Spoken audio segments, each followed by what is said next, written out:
का चिंतन होगा। बहुत मुश्किल है कि अंत समय में कृष्ण का चिंतन हो। अगर हम वास्तव में चाहते हैं कि अंत काले च मामे हो, तो उसके लिए हमें करना है भगवान का ध्यान। सर्वज्ञ, सर्वज्ञ का मतलब प्रभु जी हमेशा।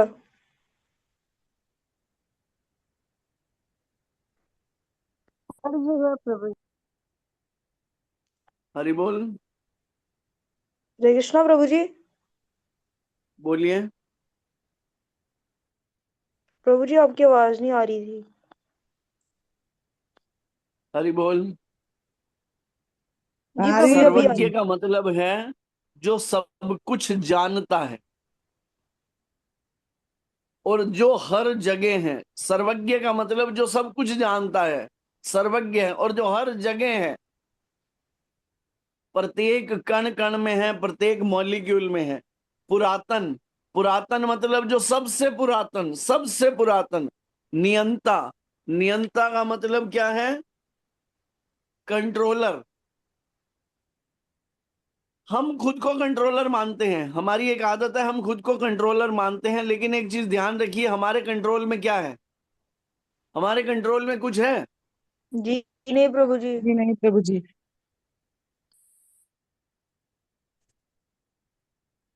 अभी देख लीजिए, आप में से कौन ऐसा है जो सुबह उठ के चाहता हो कि उसकी तबीयत खराब हो? कोई नहीं। कोई नहीं प्रभु जी। कोई भी नहीं फिर प्रभु। भी होती है ना, फिर भी होती है ना। जी प्रभु जी। जी प्रभु जी। तो इसका मतलब we are not the controller. मैंने ना कुछ समय पहले एक सेमिनार लिया था, तो वो सेमिनार मुझे बहुत अच्छा लगा था। मैंने लिया था लेकिन फिर भी मुझे बहुत अच्छा लगा था। वो जो सेमिनार था वो था एंगर मैनेजमेंट के ऊपर, कि how to control our anger. वो एक अलग बात है कि हम फिर भी उसको पूर्ण रूप से आत्मसात नहीं कर पाते, बट उसमें बहुत अच्छे अच्छे पॉइंट्स थे कि हमें गुस्सा क्यों आता है, क्योंकि हमारे अंदर एक एक आदत है, हम सबको कंट्रोल करना चाहते हैं। हम चाहते हैं कि सब कुछ मेरे हिसाब से हो। जिसे यूं कहते हैं गुरु महाराज जी की, हमारे सब के अंदर एक रोग है जिसे कहते हैं अपेक्षा। हम अपेक्षा करते हैं कि बच्चे मेरे हिसाब से चले, पत्नी मेरे हिसाब से चले, पति मेरे हिसाब से चले, दुनिया मेरे हिसाब से चले। ऐसा कभी हो नहीं सकता। एक हमारे अंदर कुछ लोगों की आदत होती है कि उनको गुस्सा क्यों आता है, वो परफेक्शनिस्ट बनना चाहते हैं, हर चीज 10 on 10 होनी चाहिए। वो भी लाइफ में कभी नहीं हो सकता। हमें एक्सेप्ट करना सीखना होगा कि कुछ चीजें हमारे नियंत्रण में नहीं है, तो इसका मतलब हम नियंता नहीं है। हम नियंता नहीं है। इसके बाद शब्द आता है लघुतम से भी लघुतर, छोटे से छोटा। अब आप एक अंदाजा लगाइए, छोटे से छोटा, बाल के अग्रभाग का 10,000वां हिस्सा आत्मा, और उतने ही परमात्मा, और कहाँ विराजमान है? हृदय में। जो एक साधारण आंखों से दिख ही नहीं सकते, बहुत छोटे हैं। तो लघुतम से भी लघुतर, प्रत्येक का पालन करता। एक ये बहुत बड़ा मिसकंसेप्शन है, पता है आपको लोगों को? हम सबको है। अरे करना तो पड़ता है प्रभु जी, आपकी सारी बातें ठीक हैं। या महाराज जी को भी हम ये कह देते हैं, ठीक है महाराज जी आप जो कह रहे हो, लेकिन क्या करें, घर तो चलाना पड़ता है। लेकिन वास्तव में प्रत्येक के पालन करता केवल और केवल भगवान है। अगर हमारे भाग्य में है तो ही हम कुछ पा सकते हैं, वरना प्लेट में पड़ा हुआ खाना यूं ही रह जाएगा, शरीर से प्राण निकल जाएंगे तो कौन खा लेगा? ये उस उनकी कृपा है कि हम कुछ खा पा रहे हैं, हम कुछ पा पा रहे हैं, हम कुछ ले पा रहे हैं। एक बार की घटना आती है, एक बार अकाल पड़ गया, एक राज्य में अकाल पड़ गया, और जो राजा थे उनके गुरु ने राजा को बोला कि राजन एक काम करो, अकाल पड़ा हुआ है। तो वो जो शिष्य था ना, वो अच्छी आत्मा था, और वो अपने गुरु को कहता है, गुरुदेव आप चिंता मत कीजिए, मैंने अपने सारे के सारे खजाने जो हैं वो खोल दिए, उसने किया अच्छा काम, लेकिन उसकी बात के अंदर क्या था? एक अहंकार था। तो उसके गुरुदेव उसे क्या कहते हैं? समझ गए कि शिष्य में अहंकार आ गया है। तो उसके गुरुदेव ने क्या किया? उनको लेकर गए एक जंगल में। जंगल में गए और जंगल में जाकर उसकी तलवार निकाली उसकी मयान से, और एक इतनी बड़ी शिला थी, इतनी बड़ी शिला थी, उस शिला के अंदर वो तलवार उन्होंने ऐसे दे के मारी और वो शिला फट गई। उस शिला के अंदर एक मेंढक था, एक हृष्ट पृष्ठ मोटा ताजा मेंढक। तो उसके गुरुदेव कहते हैं कि तुम कह रहे थे तुमने सारे के सारे खजाने खोल दिए हैं और ये प्रजा में कोई भूखा नहीं रहेगा, तो इस मेंढक की व्यवस्था कौन कर रहा है? तो जब उस राजा को समझ में आया वास्तव में हम कुछ नहीं कर सकते, प्रत्येक के पालन करता कौन है? पूर्ण पुरुषोत्तम भगवान श्री कृष्ण है। वो कैसे करते हैं, किसको निमित्त बनाते हैं, वो भगवान जानते हैं। भगवान इसीलिए युद्ध करते समय अर्जुन को कहते हैं निमित्त मात्र सव्यसाची। हे सव्यसाची, अर्जुन जी का एक नाम है सव्यसाची। हे सव्यसाची, तुम केवल निमित्त मात्र हो। क्यों? भक्तों सी सखा में थी, क्योंकि तुम मेरे भक्त हो और मेरे सखा हो, वरना ये तो मारे जा चुके हैं पहले ही। जो भगवान चाहेंगे वो होगा, तो वही काम होगा, वही जिसे चाहेंगे राम। हाँ, निमित्त किसको बनाएंगे वो भगवान जानते हैं। ठीक है ना? करने वाले भगवान, करवाने वाले भगवान।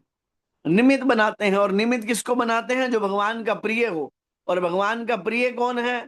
वो भी भगवान 18वें अध्याय के 78वें श्लोक में बताते हैं कि जो मेरे नाम का प्रचार और प्रसार करता है वो मुझे बहुत प्रिय है।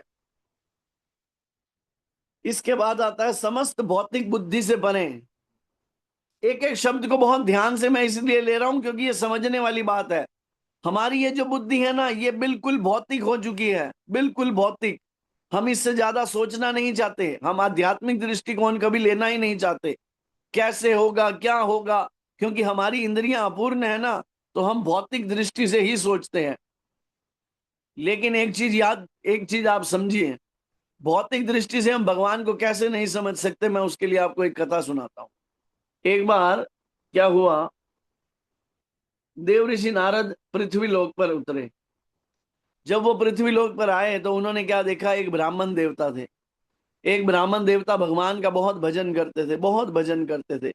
यूं समझ लीजिए, समय से पाठ पूजा करना, समय से भगवान का भजन करना, त्रिकाल संध्या करनी, सब कुछ करना। जब उन्होंने देव ऋषि नारद को देखा, देव ऋषि नारद को उचित आसन दिया, उनको प्रणाम किया, और उसके बाद बोले देव ऋषि नारद, मेरा एक प्रश्न है आपके चरणों में। तो देव ऋषि नारद बोले क्या प्रश्न है? तो कहते हैं आप तो भगवान के धाम में जाते हैं। तो उन्होंने कहा हाँ, मैं जाता रहता हूं।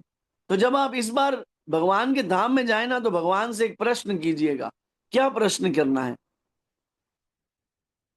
तो कहते हैं प्रश्न आपको ये करना है, भगवान से पूछिएगा कि मैं जो ब्राह्मण हूं, जो भगवान का नाम जप करता हूं, कितने जन्मों में मुझे भगवत प्राप्ति होगी?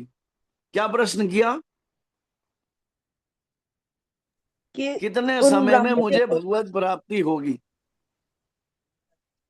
ठीक है। उन्होंने कहा ठीक है। अब देव ऋषि नारद आगे निकले, आगे निकले तो क्या देखते हैं? एक मोची था।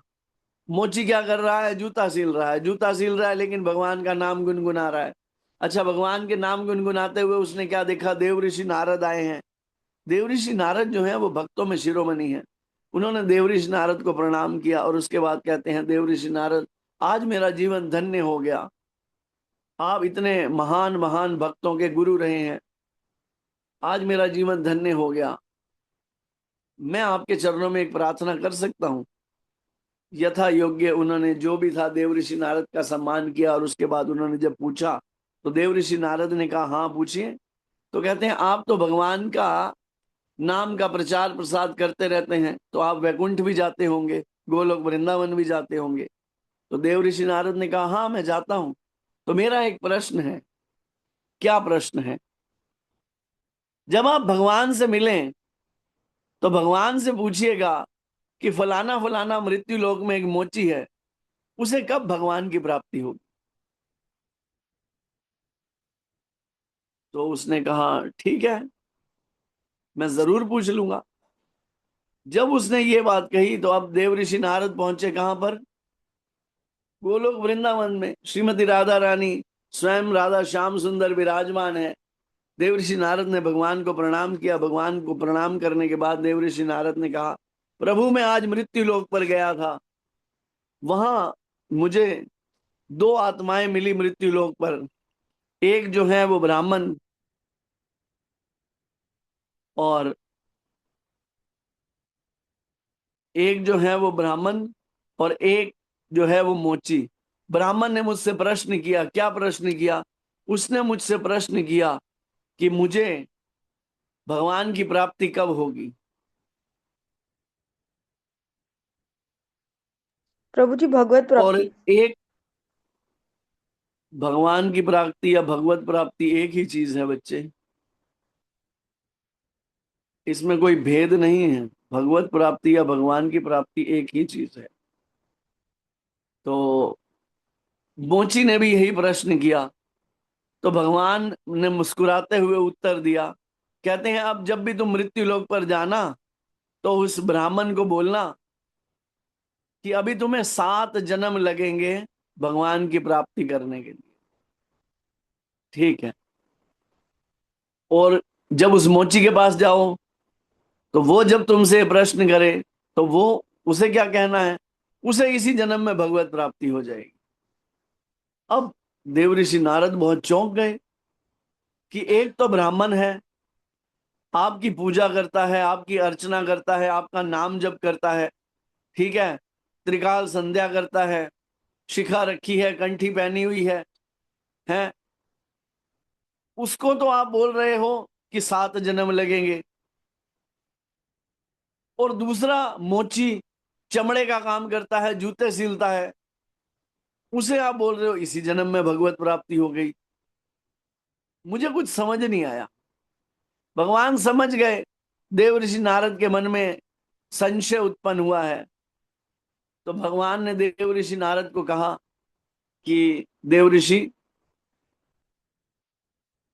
आपके संशय का निवारण मैं करता हूं। आप एक काम कीजिए, अब जब आप मृत्यु लोक में जाएं और जब आपको वो ब्राह्मण मिले और जब वो आपसे प्रश्न पूछे तो आप ना उसको बताना कि जब मैं इस बार वैकुंठ गया तो मैंने एक बहुत अद्भुत चीज देखी।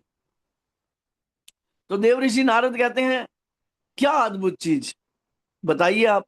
तो कहते हैं तुम उसको कहना जब मैं गया तो मैंने क्या देखा कि भगवान त्रिलोकीनाथ एक बहुत ही अद्भुत लीला कर रहे थे। क्या लीला कर रहे थे? कि वो सुई की नोक में से हाथी को इधर उधर निकाल रहे थे। कि सुई की नोक में से कभी हाथी को इधर निकाल रहे थे, कभी हाथी को उधर निकाल रहे थे। तो देवऋषि नारद कहते हैं अच्छा ठीक है, मैं ऐसा ही कहूंगा। अभी स्थिति हुई, देव ऋषि नारद आए मृत्यु लोक में। मृत्यु लोक में जब आए तो वो ब्राह्मण आया, उसने देव ऋषि नारद को सम्मान किया, आदर सत्कार किया। फिर प्रश्न पूछा, देव ऋषि मैंने आपसे चरणों में एक प्रार्थना की थी। क्या प्रार्थना की थी? कि जब आप वैकुंठ में जाएं तो भगवान से एक प्रश्न कीजिएगा। क्या प्रश्न कीजिएगा? राहुल क्या प्रश्न करने के लिए बोला था? प्रभु जी प्रभु जी उन्होंने सुई सुई में से मैंने जिससे हाथी को। पूछा ना वो जवाब दे। बोलिए राहुल जी। प्रभु जी उन्होंने बोला था नारद जी को कि वो मतलब भगवान कृष्ण से पूछें कि उन्हें कितने साल मतलब कितने वो लगेंगे, योनियां लगेंगी भगवत प्राप्ति करने कितने के लिए, समय लगेगा भगवत प्राप्ति में। भगवान से मिलने के लिए, भगवत प्राप्ति के लिए? बहुत बढ़िया। तो उन्होंने यही, अब जब वो आए तो उन्होंने यही प्रश्न किया कि आपने पूछा भगवान से मेरे बारे में? तो उन्होंने कहा हाँ पूछा। तो भगवान ने क्या कहा? तो कहते हैं भगवान के पास जब मैं पूछा, वैकुंठ में पहुंचा, तो मैंने एक अद्भुत लीला देखी। क्या अद्भुत लीला देखी? तो मैंने देखा भगवान श्री कृष्ण क्या कर रहे थे, सुई की नोक में से हाथी को निकाल रहे थे। कभी इधर निकाल रहे थे, कभी उधर निकाल रहे थे, कभी इधर निकाल रहे थे, कभी उधर निकाल रहे थे। वो ब्राह्मण कहता है क्या आप भी देवऋषि नारद गप मारते हैं? ऐसा भी कभी हो सकता है? सुई की नोक में से, सुई की छेद में से भी कभी हाथी निकल सकता है? आप लगता है वैकुंठ गए ही नहीं। अच्छा फिर भी बताइए क्या कहा? तो क्या भगवान ने कहा कि तुम्हें अभी 7 जन्म लगेंगे भगवान की प्राप्ति के लिए। तो वो कहता है मैं इतनी पूजा पाठ करता हूं और मुझे अभी 7 जन्म लगेंगे। लगता है देव ऋषि नारद वहां गए ही नहीं होंगे, उन्होंने अपने मर्जी से कह दिया। ठीक है। अब देव ऋषि नारद पहुंचे उस मोची के पास। उस मोची के पास जब पहुंचे तो उस मोची ने फिर बहुत आदर सत्कार किया, देव ऋषि को प्रणाम किया। और उन्होंने भी जलपान के बाद देव ऋषि नारद के चरणों में एक प्रार्थना की कि देव ऋषि, आप वैकुंठ गए थे? जी गया था। तो वहां आपने भगवान से एक प्रश्न किया था जो मैंने आपसे कहा था? बोले बिल्कुल किया था। क्या प्रश्न किया था? यही प्रश्न कि आपको भगवत प्राप्ति कब होगी। तो भगवान ने क्या उत्तर दिया? बोले भगवान ने उत्तर तो दिया, लेकिन मैंने वहां एक बहुत अद्भुत लीला देखी। अच्छा देवऋषि बताइए बताइए, आपने क्या लीला देखी? बहुत अद्भुत लीला बताइए तो सही, क्या अद्भुत लीला? तो कहते हैं जब मैं वहां पहुंचा तो मैंने क्या देखा कि भगवान क्या कर रहे थे, सुई की नोक में से हाथी को निकाल रहे थे, सुई के छेद में से। कभी इधर घुमा रहे थे, कभी उधर घुमा रहे थे, कभी इधर घुमा रहे थे, कभी उधर घुमा रहे थे। तो मोची कहता है वाह देव ऋषि, आप कितने धन्य हैं, आपने कितनी अद्भुत लीला के दर्शन किए। तो अब देव ऋषि कहते हैं क्या तुम्हें यकीन है मेरी बात पर कि हाथी की छेद में से, वो सुई के छेद में से कोई हाथी निकाल सकता है? तो वो मोची कहता है अरे हमारे प्रभु एक छोटे से बीज में से इतना बड़ा पेड़ निकाल सकते हैं, तो सुई के छेद में से हाथी नहीं निकाल सकते? वो तो अनंत कोटि ब्रह्मांड नायक हैं, वो तो कुछ भी कर सकते हैं। अब देव ऋषि नारद को समझ में आया कि भगवान ने क्यों कहा कि उस मोची को इसी जन्म में भगवत प्राप्ति हो जाएगी और उस ब्राह्मण को अभी 7 जन्म लगेंगे। बताइए क्यों कहा? क्योंकि मोची को प्रभु जी, विश्वास था क्योंकि प्रभु जी उसको एकदम। प्रभु मोची जी को पूर्ण विश्वास था भगवान पे कि भगवान जी कुछ भी कर सकते हैं। और जो दूसरा था ब्राह्मण, उसकी उसकी भक्ति में अभी वो इतना परिपक्व नहीं था, उसको शंका थी कि भगवान ऐसा कर भी सकते हैं कि नहीं। आपने बोला पूजा माता जी, लेकिन मैंने हैंड रेस करने को बोला था, कोई बात नहीं। अच्छा अब एक क्षमा मैं चाहती हूँ एक प्रभु दूसरा जी। प्रश्न और करता हूँ, कोई बात नहीं कोई बात नहीं। अब मेरा दूसरा प्रश्न है, आप में से किस किस को ऐसा भरोसा है, कथा सुनने के बाद नहीं कह रहा हूं, कि हमारे समक्ष कोई ऐसी लीला हो और हम भगवान की उस लीला पे भरोसा भरोसा करें?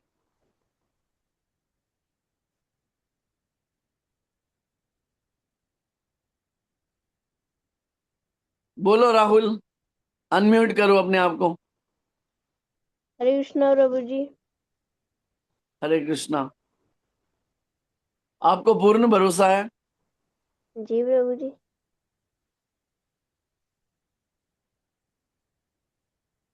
जब तक जीवन में सब परिस्थितियां अनुकूल चल रही होती है ना, तो हमारा भरोसा है। जीवन में इतनी सी प्रतिकूल परिस्थिति आती है ना, तो हम पता क्या कहते हैं, हे प्रभु आपने मेरे साथ ऐसा क्यों किया? कहते हैं या नहीं कहते? प्रभु जी नहीं कहते। पहले कहते बोलता था तो लेकिन प्रभु अब जी। नहीं बोलता। बहुत बढ़िया।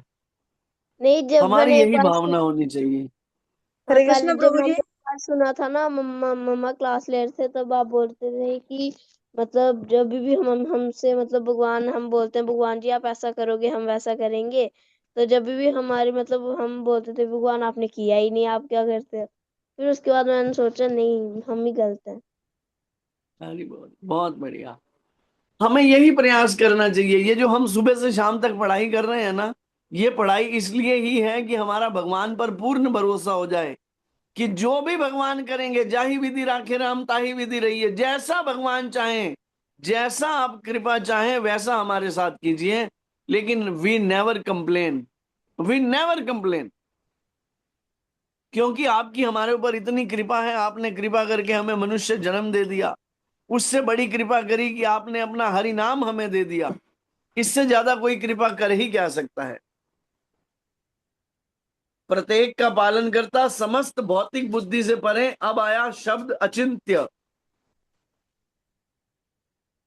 अचिंत्य का मतलब जिसका चिंतन नहीं किया जा सके, जो अकल्पनीय है।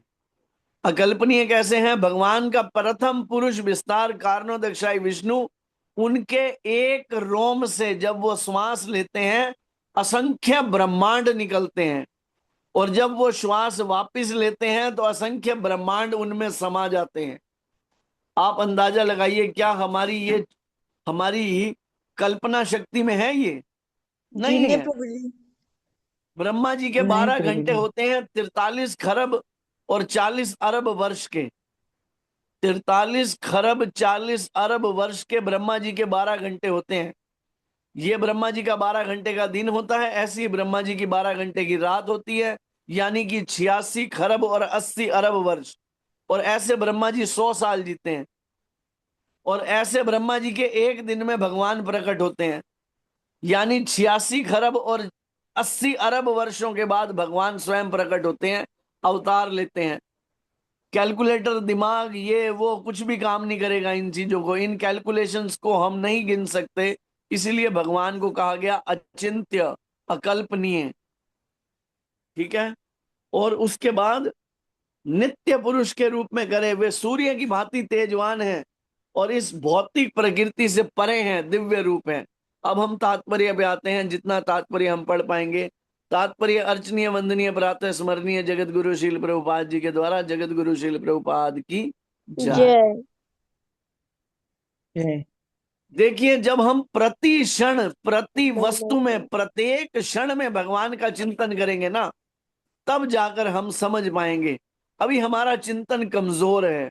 अभी हमें भगवान का चिंतन नहीं होता? क्योंकि हम कहते तो हैं भगवान कण कण में व्याप्त हैं, लेकिन फिर भी हमसे गलतियां होती हैं। फिर भी हम नियमों को भंग करते हैं। कोई अच्छी चीज करते हैं तो हमें लगता है भगवान देख रहा है, लेकिन जब कोई बुरी चीज करते हैं तो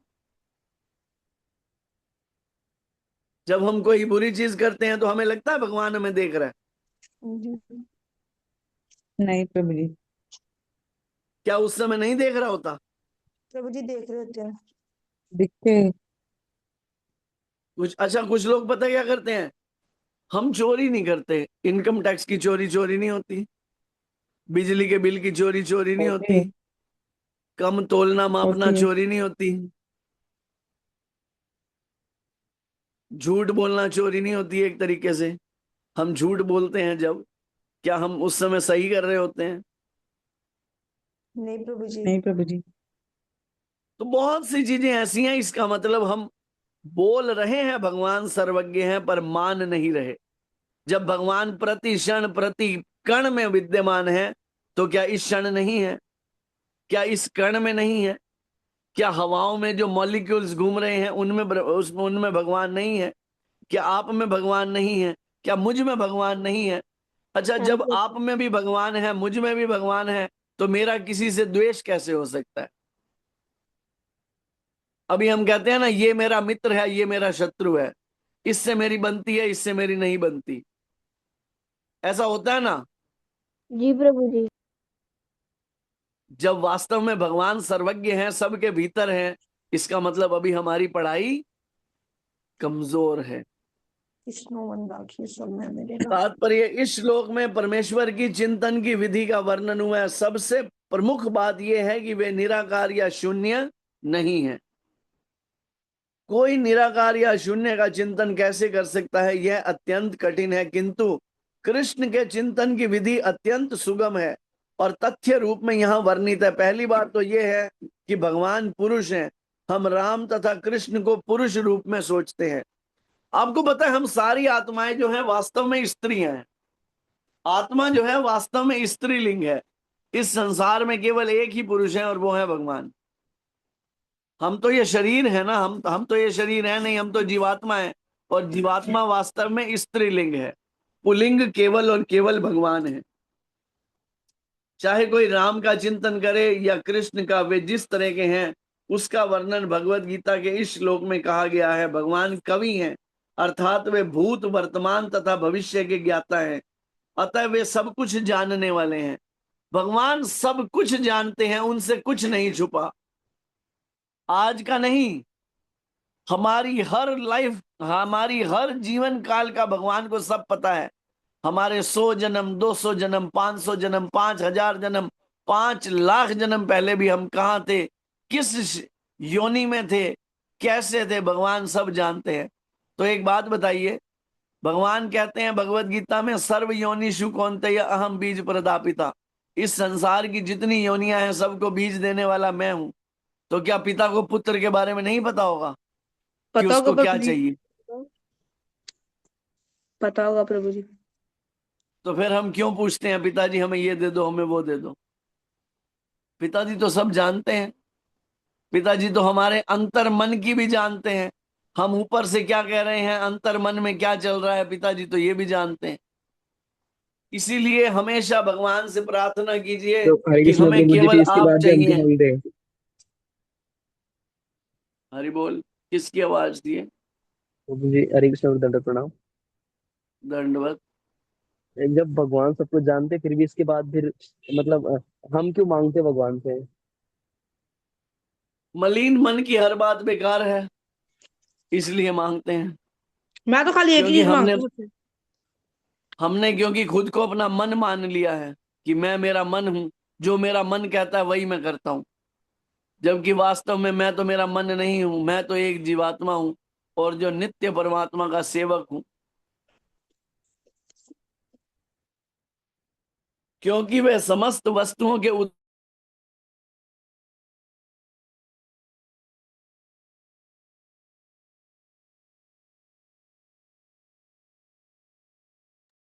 हरि बोल। प्रभु जी आपकी आवाज नहीं अंश आ रही। के बराबर है, किंतु भगवान अचिंत्य रूप से प्रभु जी आपकी आवाज इतने नहीं आ रही लघु थी। हैं कि वे, हरि बोल। प्रभु जी अब प्रभु आ जी रही है। आपकी आवाज नहीं आ रही थी। अब आ रही है सर।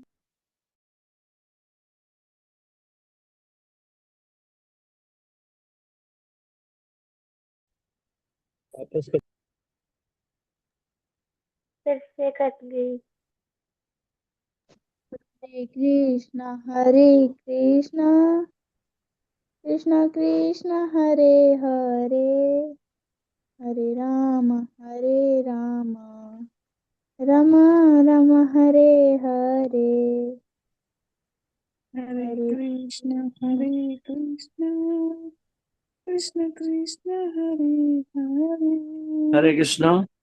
हरे कृष्णा हरे प्रभु जी। कृष्णा। अब आ हरे रही है कृष्णा आवाज। जी, हरे कृष्णा जी। हरे तो कृष्ण यहाँ प्रभु जी। वर्णन है, जीवात्मा बाल के अग्रभाग के 10,000वें अंश के बराबर है, किंतु भगवान अचिंत्य रूप से इतने लघु हैं कि वे इस अणु के भी हृदय में प्रविष्ट हो जाते हैं। इसलिए वे लघुतम से भी लघुतर हैं। परमेश्वर के रूप में वे परमाणु में तथा लघुतम के भी हृदय में प्रवेश कर सकते हैं और परमात्मा रूप में उसका नियंत्रण करते हैं। इतना लघु होते हुए भी वे सर्वव्यापी हैं और सबों का पालन करने वाले हैं। उनके द्वारा इन लोकों का धारण होता है। अच्छा, एक चीज और बहुत ध्यान से समझिए। पृथ्वी जो है, जो पृथ्वी है, हमारा जो ग्रह है, वह इस सौर मंडल में बताते हैं ना कि ऐसे ही तैर रहा है, घूम रहा है। उसकी सपोर्ट क्या है? उसकी सपोर्ट क्या है?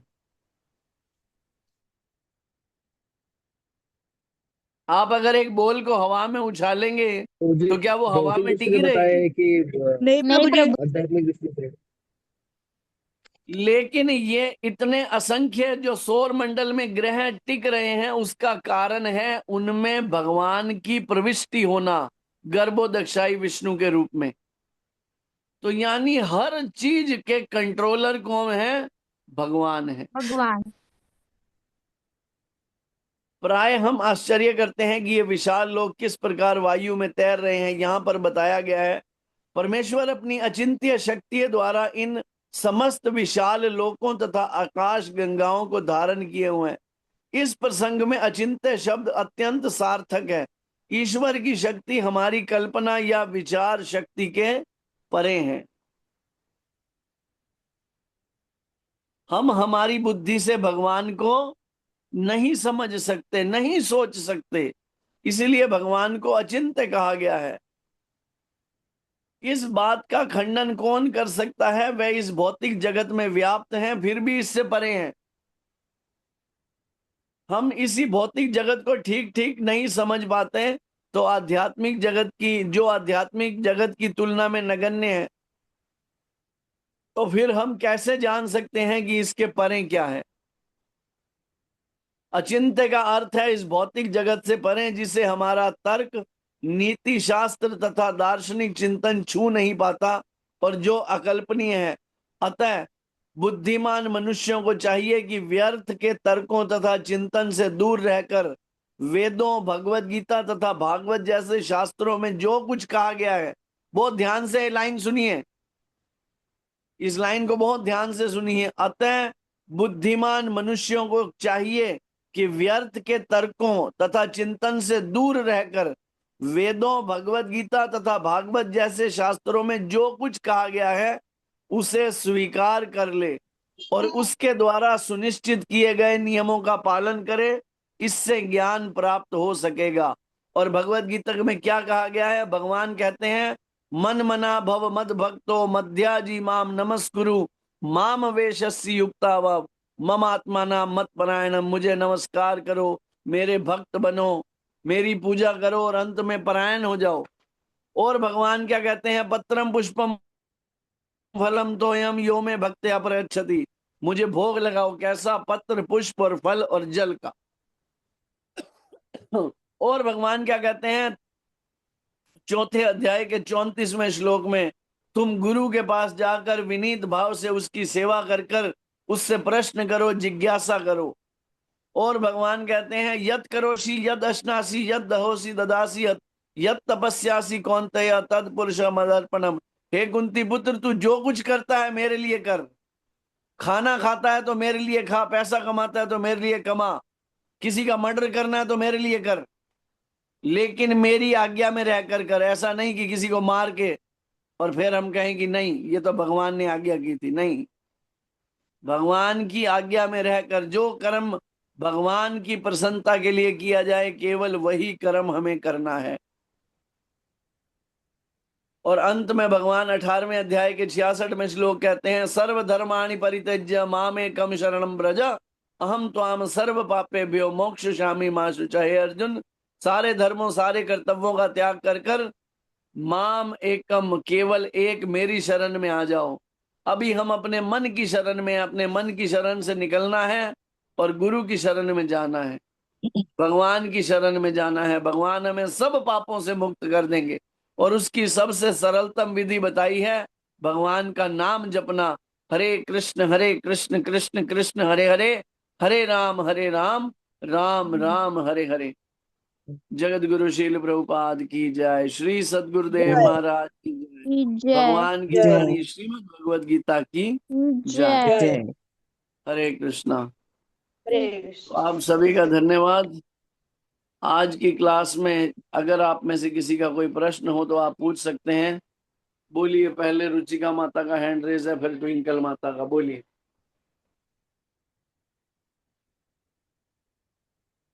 अनम्यूट करो माता, अनम्यूट अनम्यूट, सुनाई नहीं दे रहा। वो बोला था ना कि तीनों टाइम वो क्या अर्थ क्या करता था? संध्या करता था जो भक्त था प्रभु जी। त्रिकाल संध्या। हाँ, क्या हुआ इसका मतलब? देखिए, जो ब्राह्मण होते हैं वो त्रिकाल संध्या करते हैं, गायत्री का पाठ करते हैं। जो ब्राह्मण होते हैं, ये ब्राह्मणों के लिए होता है। या फिर ब्राह्मण दीक्षित हो जाता है ना जब कोई, तो उसको गायत्री करनी होती है 3 टाइम। अच्छा, ये त्रिकाल संध्या मतलब तीनों टाइम आरती करता भगवान की? आरती तो अलग चीज हो गई, ये गायत्री करना होता है। जब ब्राह्मण दीक्षा होगी, पहले हरि नाम दीक्षा तो ले लो, उससे अगली दीक्षा होती है वो। ठीक है। ठीक है। हाँ प्रभु जी। हरे कृष्णा। हरे कृष्ण। बोलो ट्विंकल माता। हरे कृष्णा प्रभु जी, दानव प्रणाम। दंडवत। प्रभु जी, एक माता जी प्रश्न कर रही थी कि उनके लड्डू गोपाल जी ना थोड़े से काले पड़ गए हैं, तो वो केमिकल से साफ कर देंगी क्या ऐसा? हाँ, उनको आप साफ तो करा ही सकते हैं। जी आप प्रभु उनको जी। उनका वो भी करवा सकते हैं, क्या बोलते हैं, श्रृंगार भी करवा सकते हैं। नहीं, वो बोले थी ना कि थोड़े से मैल टाइप का हो गया है, मैले टाइप का, तो तो मैं उनका उनको रोज केमिकल, स्नान करवाएंगी तो मैला होगा ही नहीं। मैंने उनको बोला कि पीले वाला चंदन जो आती है उससे आप स्नान कराना, फिर साफ हो जाएंगे, ऐसा बस चाहिए प्रभु हाँ। जी। हाँ बिल्कुल, लोग क्या करते हैं कि 6 6 महीने तो भगवान को स्नान नहीं कराते। उस दिन भी मुझे कोई मिला, वो कह रहे हम तो रोज नहीं स्नान करवाते, हम तो एकादशी के एकादशी कराते हैं। मैंने कहा खुद भी एकादशी के एकादशी नहाते हो क्या? कह रहे नहीं नहीं, हम तो रोज नहाते हैं। तो फिर भगवान को क्यों एकादशी के एकादशी नहलाते हो? जी प्रभु जी। और प्रभु जी, ठीक है एक ना। और प्रश्न था एक माता जी का, वो पूछ रही बोलिए। थी कि मतलब कि हस्बैंड को हम अपने वो प्रभु जी बोल सकते, फिर प्रभु जी अपनी मतलब कि वाइफ को माता जी बोल सकती हैं क्या, ऐसा? देखो ऐसा है कि कई बार बोल तो देते हैं हम भी, हरि गोपी माता जी, ठीक है, कई जी बार प्रभु। हम भी बोल देते हैं, लेकिन नहीं बोलना चाहिए। ठीक है, लेकिन इस्कॉन में लोग बोल देते हैं मेरे प्रभु जी, तो ऐसा बोल देते हैं। अभी उस दिन मैं किसी को कह रहा था, तो वो कह रही है हमारी वाली माता जी। तो मैंने कहा आपकी माता जी कौन सी, आपकी धर्म पत्नी माता जी या आपकी माता जी माता जी? तो वो कन्फ्यूजन हो जाता है।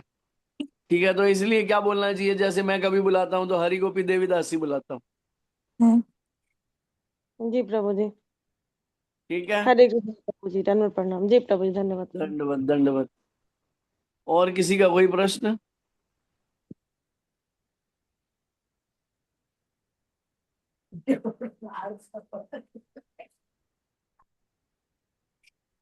तो 10 मिनट के लिए आज हम ले लेते हैं, विशाली माता बताएंगी कि वो कृष्णा कॉन्शियस में कैसे आई थी। हमसे उनसे पूछा था ना, उन्होंने कहा था मैं बाद में बताऊंगी। जी प्रभु। आ जाओ विशाली माता। जी प्रभु जी सही कह रहे हैं। कहाँ हो विशाली माता? क्लास में हो क्या?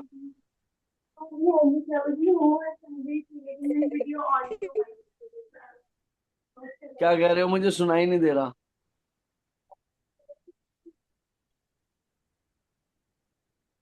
आज भी नहीं बताना चाहती? तो हरे ठीक है, कृष्णा रागिनी प्रभु माता जी। बता दे फिर। वो इस ग्रुप में कैसे आई थी, ये पूछ रहे हो आप? नहीं, कृष्णा कॉन्शियस में कैसे आई थी, मैं इस ग्रुप की बात नहीं कर रहा हूँ। अच्छा। जी हम प्रभु। कृष्ण भावना से भावित कैसे हुए थे, शुरुआत कैसे हुई थी हमारी भक्ति मार्ग की, इस ग्रुप में आने की बात नहीं कर रहा हूँ मैं। जी रागिनी माता जी बताएंगी, ठीक है। जी मैं नहीं बताऊंगी अभी। अरे शर्माते तो आप ऐसे हो ना, जैसे मतलब मैं कुछ आपसे कुछ अलग ही पूछ रहा हूँ। कोई नहीं कोई प्रभु मैं बात जी, नहीं नहीं मैंने कोई प्रभु जी, बताऊंगी। मैं प्रिपरेशन बता नहीं देती किया हूँ। है। प्रभु जी आप बता दो। मेरा लंबा है बेटा, मेरा अभी स्टार्ट करूंगा तो क्लास खत्म बहुत लंबी चलेगी। मेरा भी थोड़ा ही लंबा है, ज्यादा नहीं है। तो प्रभु जी किसी दिन सत्संग क्लास प्रभु जी बता देते क्लास हैं लीव यार। ना आप कर दे, बता देना हम लोग को। हरे कृष्णा प्रभु जी, कोई बात नहीं, मैं बता देती हूँ। हाँ ठीक है, चलो धन्यवाद। एक बार विशाली माता के लिए माँ मंत्र बोल दो, राजी हो हरे गई। हरे हरे हरे कृष्णा हरे कृष्णा कृष्णा कृष्णा कृष्ण कृष्ण हरे हरे हरे हरे हरे हरे हरे राम राम हरे हरे राम राम राम राम राम हरे राम हरे। हरे हरे। धन्यवाद आपका विशाली माता, आप बताओ। प्रभु जी आपका धन्यवाद, आपने मौका दिया। प्रभु जी, तो स्टार्ट यहाँ से हुआ था जब मैं 11th में थी। 11th मतलब एंडिंग होने वाली थी, 12th थी। तो मैं और मेरी बहन साथ रहते थे, तो फिर वो भी चले गए स्टडी के कारण बाहर, तो मम्मा पापा तो हमेशा जॉब की वजह से बाहर ही रहे हैं। तो उस टाइम पे मैं अकेली रह गई थी घर पे। फिर हमारी 12th कंप्लीट होने ही वाली थी, तो मेरे को इस्कॉन के बारे में पता चला, क्योंकि हमारे कठुआ जम्मू में इस्कॉन नहीं था, मतलब जम्मू मेन में था, मेरे घर के पास कहीं भी यूथ सेंटर वगैरह कुछ भी नहीं था। तो हुआ ये कि मुझे फोन के थ्रू ही पता चला थोड़ा बहुत। ये कब की फिर बात प्रभु है? जी, हाँ जी, प्रभु जी ये है जब मैं 12th में थी, आज से 2.5 या 3 साल पहले की बात। 2022 या 23, ओके। जी जी प्रभु जी। तो उसके बाद प्रभु जी फिर मेरा अमृतसर आना हुआ स्टडी के कारण। 12th के बाद जब मैं अमृतसर आई, फिर मैंने इस्कॉन का पता किया कि कहाँ पर है। तो उसके बाद फिर मेरे को जुड़ने का मौका मिला, मेरे को पता चला कि इस्कॉन यहाँ पर है। फिर हम जन्माष्टमी पे गए, फ्रेंड्स के साथ गए। उतना भाव तो वैसा था ही नहीं कि ऐसा भी होगा कभी या कनेक्ट होना है या कुछ भी ऐसा। वो बिल्कुल नॉर्मल तरीके से गए कि हाँ इस्कॉन में कीर्तन वगैरह होता है, वो वैसे जैसे नॉर्मल लोग जाते हैं, तो वैसे गए। और जन्माष्टमी फेस्टिवल चल रहा था। उस टाइम पे हम दिन को एक आरती होती है, भोग आरती चल रही थी उस टाइम पे राजभोग हम। आरती। हाँ जी। वो आरती के बाद हम वो आरती देख के वापस आ गए हम। फिर प्रभु जी उस टाइम पे इतना फील नहीं हुआ कुछ भी, मतलब उतना ज्यादा कनेक्शन नहीं बन पाया। फिर उसके बाद मैं फोन पे देखती रहती थी, तो फोन से ये चीज बहुत ज्यादा अट्रैक्ट करी है। मतलब फोन पे इस्कॉन के बारे में कुछ भी दिखता था तो ये चीज बहुत ज्यादा अट्रैक्ट करती थी। उसके बाद मैंने इस्कॉन के बारे में और जाना, और एक दिन मैं अकेली निकल गई इस्कॉन के लिए कि नहीं अब तो सीखना है, अब तो कुछ ना कुछ जानना है। मैं अकेली निकल गई, और विग्रह दिखते रहते थे फोन पे तो वो बहुत ज्यादा अट्रैक्ट करते थे, श्री श्री राधा श्याम सुंदर के। फिर उसके बाद मैं अकेली चली गई। फिर ऐसा वो बन गया था, सुबह जो भागवतम क्लास होती थी एवरी संडे में चली जाती थी, उसमें अकेली चली जाती थी। सुबह मैंने 7 बजे निकल जाना कॉलेज से, और 8 बजे तक मैं पहुंच जाती थी, और उस टाइम पे भागवतम स्टार्ट भी हो जाती थी। और फिर ऐसा हुआ कि एवरी संडे जाते रहना। फिर आस्ता आस्ता आस्ता आस्ता वो भाव बनने लगा, आने लगा। फिर तो शशि गौर निताई को देखने जाती थी कि नहीं आज उनको देखना है, आज उनका श्रृंगार किस कलर का होगा, कपड़े किस कलर के होंगे, सारा कुछ देखना, नोटिस करना। फिर आस्ता आस्ता ये चीजें डेवलप हो गई। उसके बाद एक बारी मुझे पता चला, क्योंकि हमारे ग्रुप में जो अमृतसर इस्कॉन का ग्रुप था उसमें सिर्फ इन्हीं के मैसेजेस आते थे, मतलब महाराज की वीडियोस आती थी मोस्टली, क्योंकि मेन तो हमारे यहाँ के महाराज ही हैं अमृतसर के। तो फिर मुझे हम्म। पता चला कि महाराज को सुनते थे, बहुत अच्छा लगता था, बहुत प्यारी वाणी है उनकी। तो फिर मुझे पता चला कि महाराज आए हुए हैं पिछले साल, 30 नवंबर की बात है, 2024 की बात है। तो पता चला कि महाराज आए हुए हैं। तो उस दिन मैंने घर भी जाना था, मतलब उसके दूसरे दिन मैंने घर जाना था। तो मैंने सोचा था कि श्री गौर निताई से मिलके जाऊंगी, फिर महीने बाद आऊंगी घर से वापस, क्योंकि छुट्टियां थी हमारी। फिर गई तो उसके बाद हम, मतलब प्लान तो कुछ भी नहीं था प्रभु जी, मतलब सिर्फ इतना प्लान था कि श्री गौर निताई से मिलके वापस आ जाना, उनको देख के वापस आ जाना। लेकिन वहां जाके मुझे इस्कॉन खन्ना की 2 डिवोटीज दिख गई। फिर जब वो डिवोटीज दिखी तो वो महाराज से मिलने आई थी, क्योंकि वो महाराज से इंस्पायर थे। तो वो दिखे, तो उसके बाद उन्होंने कहा कि आपको पता है महाराज आए हुए हैं, उनका रेस्ट रूम वगैरह कहाँ पर है। मैंने कहा नहीं। फिर मेरे मन में भी हुआ कि नहीं, मुझे भी मिलना है महाराज से, अगर वो आए हुए हैं तो। आज तक नहीं मिले। तो उस टाइम पे वो मिलने लगे, तो श्री श्री गौर निताई ने ऐसी कृपा की कि मेरे को भी मिलने का मौका मिल गया। फिर हम 3-4 घंटे रुके, क्योंकि वो महाराज की उस टाइम पे स्वास्थ्य ठीक नहीं था, तो उस टाइम पे हम 2-3 घंटे रुके महाराज के लिए। फिर हमें पर्सनली उनसे मिलने का मौका मिला, मतलब सिर्फ रूम में महाराज थे और हम तीन तीन लड़कियां थी इस्कॉन खन्ना से, 2 माताजी थी और एक मैं थी। फिर हमें पर्सनली मिलने का मौका मिला, और फिर तो आंसू आ गए, मतलब महाराज से मिलना वो तो फीलिंग ही अलग थी प्रभु जी। फिर उसके बाद उस दिन मिले, फिर उनसे ना एसोसिएट हो गए, इस्कॉन खन्ना वाली जो 2 माताजी थे, तो उनसे काफी अच्छी बनने लगी। फिर उसके बाद से ज्यादा महाराज को सुनने लगा। फिर ना मेरी वो इस्कॉन खन्ना वाली एक माताजी फ्रेंड बन गई। फिर उनके साथ जुड़ के फिर और ज्यादा ये चीजें डेवलप हो गई। फिर इस्कॉन गर्ल्स फोरम में जुड़ गई। फिर तो इस्कॉन गर्ल्स फोरम में मेरी एक मेंटर है, राघवी माता जी, वो थोड़ा बहुत गाइड कर देते थे। तो उन्होंने भी बहुत चीजें सिखाई, और फिर मेरी लाइफ में आप आ गए मेरे पिता की तरह, शिक्षा गुरु की तरह। और फिर तो सारा कुछ हो गया प्रभु जी, इतनी ज्यादा कृपा होगी, मैं कैसे एक्सप्लेन करूं। तो आप उससे पहले नॉन वेज खाते थे कभी? हाँ जी प्रभु जी, खाया है मैंने, 11th तक खाया है मैंने। और छोड़ा कभी है? ये मैंने 11th में ही छोड़ दिया था, 11th स्टार्ट में ही छोड़ दिया था। इस्कॉन में जुड़ने के बाद या पहले? नहीं नहीं, पहले ही छोड़ दिया, पहले ही छोड़ दिया था। Onion garlic? ऑनियन गार्लिक मैंने इस्कॉन में जुड़ने के बाद छोड़ा है। टी कॉफी लेते थे? हाँ जी हाँ जी, वो भी छोड़ दी थी फिर। पहले प्रभु जी, पहले ना मेरा शिविज्म की तरफ ज्यादा ध्यान था, मतलब मैं शिव को बहुत ज्यादा मानती थी, और उन्हीं की कृपा थी शायद, उन्होंने मुझे इस तरफ मोड़ दिया। बिना शिव कृपा के तो कभी होता नहीं ना। बिल्कुल बिल्कुल प्रभु जी। You are saying very proudly that I am a hardcore non-vegetarian. अब जो आंसू निकलते हैं, मैं क्या ही कर रहा था। और अब हो गया। अब जिस टाइम सोचता हूँ उस टाइम फिर रोना निकलता है, क्या कर रहा था मैं। नहीं तो फिर आपने आई एम क्यों लिखा? आई वॉज लिखना चाहिए ना। आई एम क्यों लिखा आपने? नाम लिखा है। सॉरी, थोड़े टेंसेस गलत हो गए मेरे। हाँ, लेकिन प्रभु आई जी एम ए बड़ा फील हार्डकोर होता है। नॉन वेजिटेरियन, तो ये तो शब्द गलत हो गए ना, I was hardcore non vegetarian होना चाहिए। प्रभु जी ओके। मगर अभी फील बड़ा ज्यादा होता है उस चीज के बारे में, जब देखता हूँ ना आगे मेरे से तो अब क्या बोलते हैं पास भी नहीं जाया जाता ऐसे, इतना वो होता है अंदर से, मतलब दिल कम होना स्टार्ट हो जाता है। विशाली माता, लाइफ में और क्या क्या चेंज आए कृष्णा कॉन्शियस में आने के बाद? प्रभु बदलाव जी, क्या हुआ जीवन में? प्रभु जी मोस्टली मैंने जो सबसे ज्यादा नोटिस की है ना चीज, ईगो बहुत ज्यादा डाउन चला गया। मतलब जो फॉल्स ईगो था ना, वो कहीं ना कहीं ऑलमोस्ट, मतलब बहुत चीजों में फर्क आया है, ईगो में तो बहुत ज्यादा। बहुत बढ़िया। देखिए, जब और हम प्रभु कृष्ण जी, भावना से भावित होते हैं ना, हाँ बोलिए बोलिए, आप बोलिए बच्चे। और प्रभु जी कंपैशन बहुत ज्यादा डेवलप हो गया है, हर जीव के लिए दया। और गाय गाय से बहुत ज्यादा प्यार हो गया है।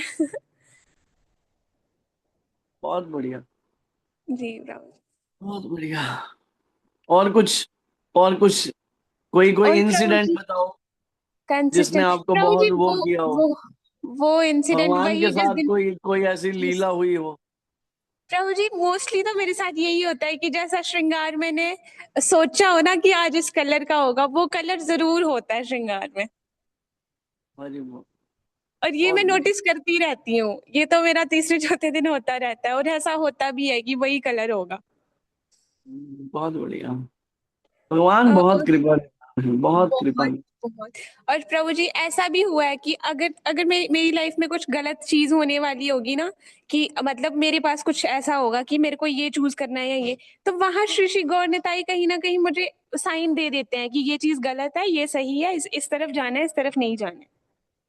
10वें अध्याय का 10वां श्लोक, जी तेषाम प्रभु। सतत युक्तानाम भजताम प्रीतिपूर्वकम ददामि बुद्धि योगम तम येम माम उपयंति ते। भगवान कहते हैं, जो मेरा सतत भाव से प्रीतिपूर्वक भजन करता है, तेषाम सतत युक्तानाम भजताम प्रीतिपूर्वकम, प्रीतिपूर्वक भजन करता है, मैं क्या करता हूँ, ददामि बुद्धि योगम तम येम माम उपयंति ते। I will give him or her the intelligence to how to deal things. मैं उसे ऐसी बुद्धि देता हूं कि वो डिसाइड कर सके कि क्या सही है और क्या गलत। और कई बार सो अगर मान लीजिए हमारे जीवन में कुछ गलत होने वाला हो, तो समझिए पैर कटने वाला हो तो नाखून कट जाता है, और भगवान कृपा करके वो चीज निपटा देते हैं। मेरे तो बहुत इंसिडेंट है, बहुत इंसिडेंट, इतने इंसिडेंट हैं लास्ट 7 और 8 इयर्स के, बहुत ज्यादा। भगवान की बहुत असीम कृपा रही है। तो यही हमें करना है, कृष्ण भावना से भावित होना है। एक ये जो शब्द है ना, आप पूरी भगवत गीता में पढ़ेंगे, कृष्ण भावना भावित, कृष्ण भावना भावित, यानी हमारे जीवन का केंद्र बिंदु कृष्ण होने चाहिए। हम जो कुछ करें कृष्ण के लिए करें, कृष्ण के लिए जिएं, कृष्ण के लिए मर जाएं, कृष्ण के लिए पहने, कृष्ण के लिए खाएं, कृष्ण के लिए घूमने जाएं, जो कुछ करना है कृष्ण के लिए कहें, वही भक्ति है। मैं कई बार गुरु कृपा से एक शब्द कहता हूं कि क्या मर्डर करना भी भक्ति हो सकती है? नहीं, लेकिन अर्जुन क्या कर रहा है, वही कर रहा है, वही भक्ति है। तो इसलिए हमें प्रयास करना है, सब कुछ कृष्ण के लिए करना है। हरे कृष्णा, धन्यवाद आपका विशाली माता। इसके बाद हम किसी दूसरे से सुनना चाहेंगे, लेकिन आप आपका शर्माते बहुत हो, धन्यवाद मैंने देखा है। प्रभु ठीक है, जी प्रभु जी। ठीक है, बहुत बहुत धन्यवाद। और धन्यवाद किसी आपका का कोई प्रभु जी। प्रश्न? हरे कृष्णा। हरे कृष्णा। और किसी का कोई प्रश्न? हरे कृष्णा प्रभु जी, दंडवत प्रणाम। दंडवत। बोलिए सक्षम जी। प्रश्न तो नहीं है बट मैंने आपने जैसे अभी क्लास में बोला था कि हमें एक्सेप्ट करना चाहिए कि हमारी गलती पहली है, और मतलब जो कृष्णा कर रहे हैं हमारी भलाई के लिए कर रहे हैं, चाहे अच्छा हो या बुरा हमें एक्सेप्ट करना चाहिए, कृष्णा ने हमारे लिए किया है। प्रभु जी मेरे साथ क्या होता है, मैं बड़ी ज्यादा डांट खाता हूँ, घर में भी, ट्यूशन में भी, स्कूल में भी, बड़ा ज्यादा है मेरे, और मैं इसमें एक्सेप्ट हमारी कर। भी भलाई है। देखिए, एक चीज को समझिए, मैं आज आपको एक चीज बताता हूँ, एक बहुत सुंदर चीज है, मैं आपको एक चीज समझाता हूँ।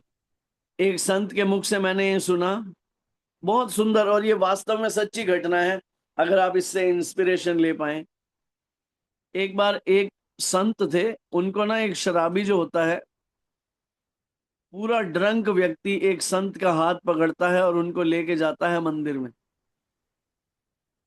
और मंदिर में जाकर वो संत को वो शराबी व्यक्ति क्या कहता है, चल मेरे साथ, और वो संत क्या करते हैं, उस शराबी व्यक्ति के साथ चल पड़ते हैं।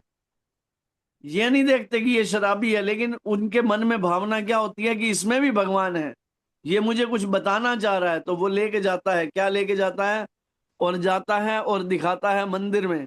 मंदिर में कहता है देख, ये नीचे भी संगमरमर है और वो ऊपर भी संगमरमर है।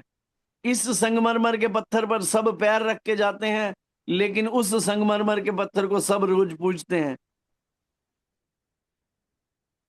इसका मतलब क्या है, वो बताना चाहता है कि जिस पत्थर ने छेनी और हथौड़ी की मार सह ली, वो पूजने लायक बन जाएगा।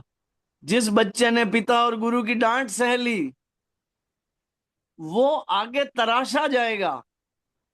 आप समझ रहे हो तराशना किसको कहते हैं? जब छेनी और हथौड़े से पत्थर को क्रैक किया जाता है ना, cut cut cut cut cut कर, तो उसमें से मूर्ति का निर्माण होता है।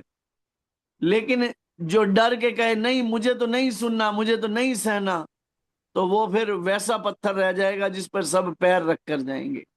तो इसलिए अगर कोई हमें डांट रहा है तो वो हमारी भलाई के लिए है। डांट से कभी नहीं घबराना चाहिए। हाँ, उस हरे डांट से कृष्णा प्रभु जी। सीखना चाहिए, उस डांट से हमें सीखना चाहिए। ठीक है। आप मीनाक्षी से भी पूछ सकते हैं। नहीं, जिस दिन मुझे पूछना होगा पूछूंगा, आपके कहने में थोड़ी ये पूछूंगा। मीनाक्षी को जिस दिन मुझे पूछना होगा मैं उस दिन उससे प्रभु जी। पूछूंगा। ठीक है। जी प्रभु जी। जी प्रभु और जी। किसी का कोई प्रश्न? नहीं, तो हम सेशन को यहीं विराम देंगे। सभी मिलकर मेरे पीछे बोलिए, वांछा कल्पतरुभ्यश्च कृपा सिंधुभ्येव च पतितानां पावनेभ्यो वैष्णवेभ्यो नमो नमः। वैष्णव ठाकुर जगत गुरु शील प्रभुपाद की जाय। जय अनंत कोटि वैष्णव वृंद की जाय। जय जय रामाचार्य शील हरिदास ठाकुर की जाय। जय वैष्णव ठाकुर श्री सदगुरुदेव महाराज की जाय। जय आप सभी भक्तों की जाय। जय हर जी की जय, प्रभु जी की सेहत ठीक आप रहे। सभी प्रयास करके चैंटिंग सेशन में जुड़िए। सुबह मॉर्निंग चैंटिंग सेशन, आजकल बहुत कम लोग जुड़ रहे हैं, सभी जुड़ने का प्रयास कीजिए। अगर आप स्वस्थ हैं तो जरूर जुड़िए और अधिक से अधिक हरि नाम कीजिए और अपनी साधना रिपोर्ट शेयर कीजिए। हरे कृष्ण। हरे कृष्णा प्रभु जी।